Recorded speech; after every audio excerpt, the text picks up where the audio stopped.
नवरात्र शुरू हो गई है, लाजमी है गरबा भी होना है, लेकिन इस बीच भोपाल से एक बड़ी खबर आ रही है। क्या खबर है? खबर यह है कि नवरात्रि पर गरबे को लेकर माहौल गरमाया हुआ है। इस बार गरबा परिसर के अंदर जाने के लिए सख्त नियम लागू कर दिए गए। अवधपुरी स्थित गरबा परिसर के बाहर पोस्टर में लिखा गया है कि जिहादी मानसिकता के लोगों के आने पर पाबंदी है। अगर ऐसा करता हुआ कोई भी पाया जाता है तो उसकी घर वापसी करवाई जाएगी। प्रवेश के लिए तिलक, हाथों में कला, आधार कार्ड के साथ गंगाजल, गोमूत्र का आचमन आवश्यक है और माता दुर्गा की तस्वीर के नमन के बाद ही एंट्री दी जाएगी। नवरात्र का समय है और इस समय सबसे ज्यादा आयोजन गरबा महोत्सव के होते हैं। ऐसे में अब तक कई जगहों पर इस बात को लेकर विरोध प्रदर्शन किए गए हैं और इस बात को लेकर मांग की गई है कि अन्य धर्म के लोगों को इन गरबा महोत्सव में आने की अनुमति न दी जाए। तरह तरह के पोस्टर भी इसे लेकर देखने को मिले और ऐसा ही एक और पोस्टर एक और आयोजन स्थल पर देखने को मिल रहा है। मैं सबसे पहले वो पोस्टर दिखाना चाहूंगा। देख सकते हैं इसमें साफ तौर पर लिखा है कि गरबे के पंडाल में जिहादियों का आना सख्त मना है, पकड़े जाने पर घर वापसी कराई जाएगी या उचित व्यवस्था की जाएगी। एक अलग ही पोस्टर लगाया आप लोगों ने। क्या क्या आयोजन आप लोग कराते हैं और क्या संदेश इस पोस्टर का? हम 2009 से लगातार माताजी का पंडाल यहाँ पे लगाते हैं और संदेश जो है आप साफ पढ़ ही रहे हैं कि यहाँ पे जिहादी मानसिकता वाले जो भी लोग हैं उनका आना मना है। ठीक है, किसी धर्म के लिए हम मना नहीं कर रहे हैं। जैसे कि आप जानते हैं कि किसी भी मंदिर में अपन जाते हैं, जैसे गुरुद्वारे में जाएंगे तो ऊपर सर पे कपड़ा लगाना पड़ता है, और भी जगह जाते उसमें जाते हैं, क्रिश्चियन के उसमें जाते हैं तो उसमें भी अपने को एक व्यवस्था होती है। तो हमारे मंदिर की भी एक व्यवस्था है। उस व्यवस्था का जो पालन करेगा वो बिल्कुल यहाँ उसका स्वागत है। यहाँ पे अपने परिवार के साथ आए वो यहाँ पे सबका स्वागत करेंगे हम। धार्मिक तौर पर भी इस तरह के मुद्दों को देखा जाता है कि अन्य धर्म के लोगों को नहीं अंदर एंट्री दी जाएगी। असल में क्या है कि जो गरबा जो है, गरबा एक देवी की स्तुति है। अब लोगों ने इस चीज़ को मान लिया कि ये एक एंटरटेनमेंट का एक साधन है, जबकि एंटरटेनमेंट का साधन नहीं है। आपको यहाँ आना है, उस स्थिति में अगर आपको आना है तो आप बिल्कुल आइए ना, स्वागत है आपका। आपकी श्रद्धा हमारी श्रद्धा से मेल नहीं करती तो आपका हमारे पंडाल में क्या काम? यहाँ पर हमारी माता और बहनें माँ भगवती के सम्मुख गरबा कर रही है उन्हें प्रसन्न करने के लिए। इस तरह पे हम पकड़ेंगे और बाकी जो भी काम करेगा प्रशासन को सौंप देंगे, उसको प्रशासन समझेगा उसको फिर क्या करना है उसका। साफ तौर पर देखा जा सकता है कि विरोध बहुत है और साफ तौर पर उनका कहना है कि अगर इस तरह से कोई भी पंडाल में पकड़ाया जाता है तो पहले वो पकड़ेंगे और बाद में फिर जो कानूनी कार्रवाई होती है वो की जाएगी, तो उसके खिलाफ कार्रवाई की जाएगी। भोपाल से INH न्यूज के लिए कैमरामैन सनी झा के साथ गौरव गुप्ता। जबलपुर में मदन महल के दमोह नाका के बीच नवनिर्मित फ्लाईओवर के खिलाफ दायर जनहित याचिका पर सुनवाई हुई। चीफ जस्टिस संजीव सचदेवा और जस्टिस विनय सराफ की डिवीजन बेंच के समक्ष राज्य सरकार ने आश्वासन दिया कि नवनिर्मित फ्लाईओवर के ऊपर और एंट्री एग्जिट पॉइंट्स पर संकेतक लगाए जाएंगे और फ्लाईओवर पर व्यवस्था बनाने के लिए पर्याप्त पुलिस बल तैनात की जाएगी। वहीं हाईकोर्ट ने जल्द से जल्द कार्रवाई करने के निर्देश दिए हैं।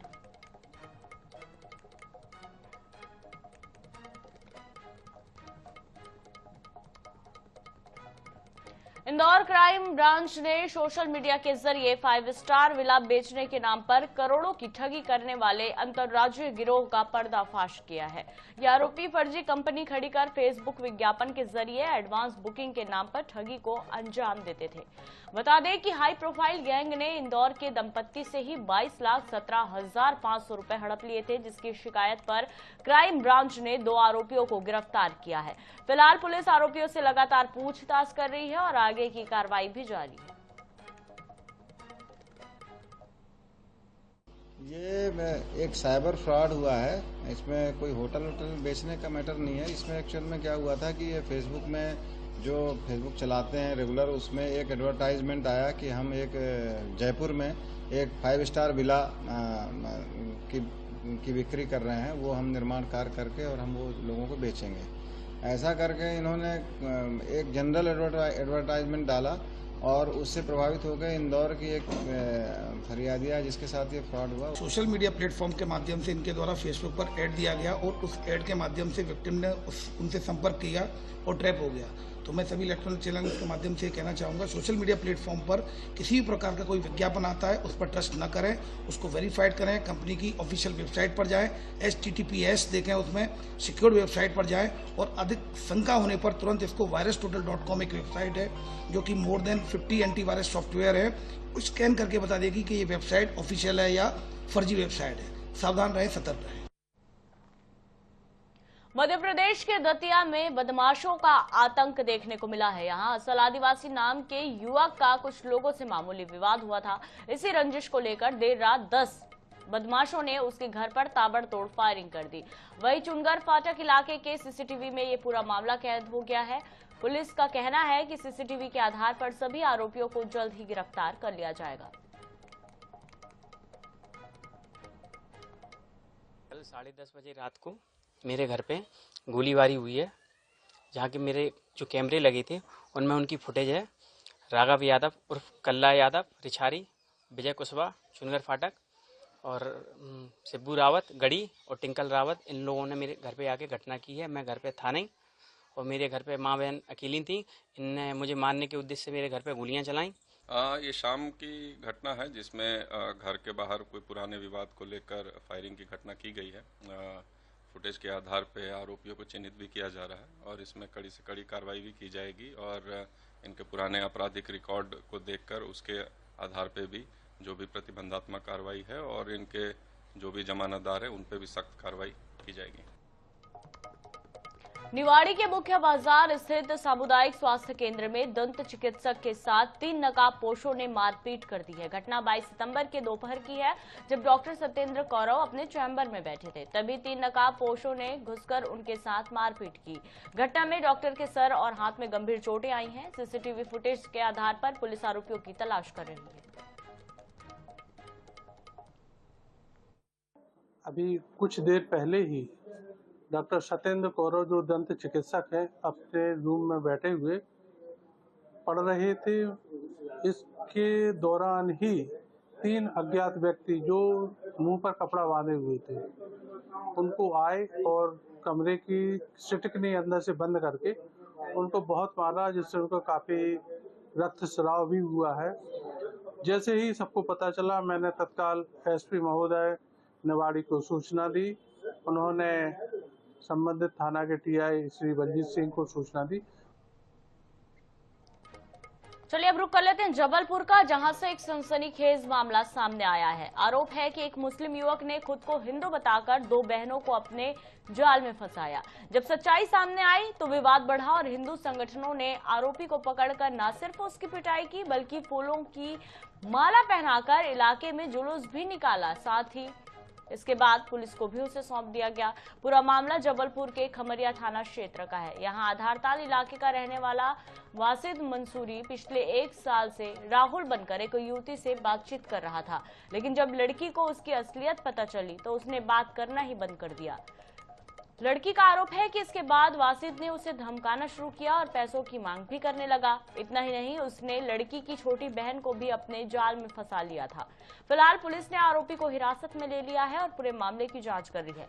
लव जिहाद जैसे संवेदनशील आरोपों पर पुलिस अब सभी पहलुओं से जांच कर रही है, लेकिन जिस तरह आरोपी की सार्वजनिक पिटाई और जुलूस निकाला गया, उसने कानून व्यवस्था पर भी सवाल खड़े कर दिए हैं। वह मुझे परेशान कर रहा था, बहुत समय हो गया। मेरे परेशान करने की कोशिश भी किया, परेशान भी किया।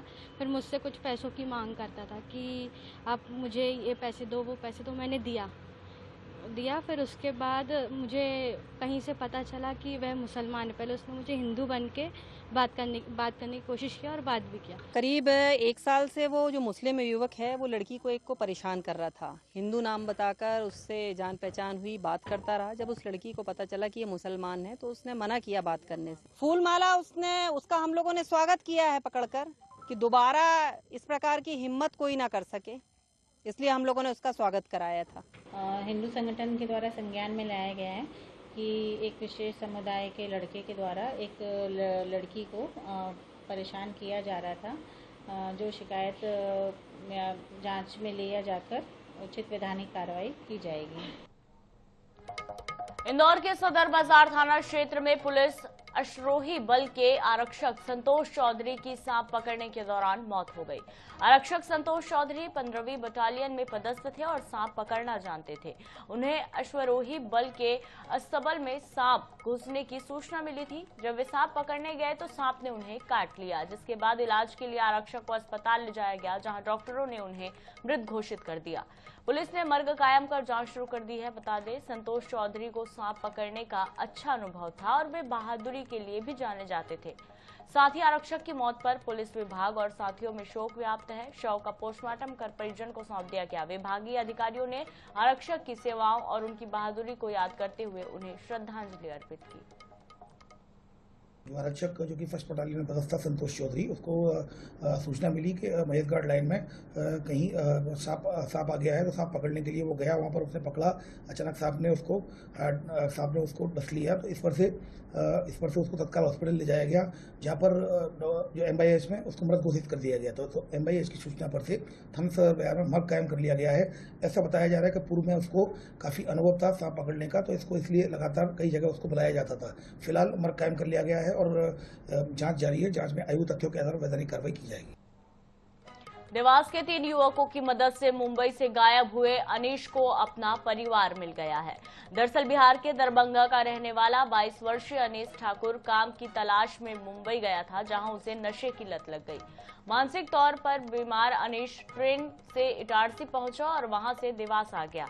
19 सितंबर को देवास रेलवे स्टेशन पर अनीश की हालत को देखकर 3 मुस्लिम युवकों ने उसकी मदद की। उससे बातचीत कर उसकी जानकारी सोशल मीडिया पर शेयर की, जिसके बाद बिहार से अनीस के परिजन देवास पहुंचे। युवक के परिजन ने देवास के युवकों का आभार जताया है, जिनकी वजह से उन्हें अपना बेटा वापस मिला। हमारे जो हम ग्रुप से हम लोग यहाँ पे गरीबों को देखने, परेशान व्यक्तियों को देखने खाना लेके यहाँ स्टेशन हम हर रोज अधिकतर आते रहते हैं। रोज रात को 11 बजे के बाद आखिरी ट्रेन 11:30 के बाद कोई ट्रेन नहीं है। हमें एक ही व्यक्ति पागल सा हमें दिखाई दिया। 11:30 बजे शांति एक्सप्रेस जाने के बाद ये आदमी वहीं रह गया। हमारी ये इस पर नज़र थी, पुलिस ने इसको वहाँ से रवाना किया कि ऊपर चढ़ने के बाद इधर आया, जब इसकी मानसिक स्थिति खराब दिखी हमें। हमने इससे पूछा तो इसने बोला कि मैं कुछ तो भी पागल श्री की बातें की इसने। सर मेरे को मिल गया है और ये सर इनका नाम आज़ाद भाई का पूरा सर मैं तो दिल से शुक्रिया अदा करता हूँ। कोऑर्डिनेटिंग एरिया में हमें हमारे साहब ने बताया था कि ये कोई भाग के आ गए हैं, उनको तलाश करो। तो वहाँ गए तो हनीफ भाई और ये लोग मिले। इन लोगों ने अच्छा सहयोग करते हुए उनको पोस्ट पे लेके आए। तो उनको हम लोगों ने अच्छे से रखा यहाँ पे थाने पे, खाना वाना खिलाया। इनके परिवार लोगों को सूचना दी तो परिवार वाले बोल रहे हैं हम भिजवा रहे हैं किसी को, तो वो लेने आज आए थे।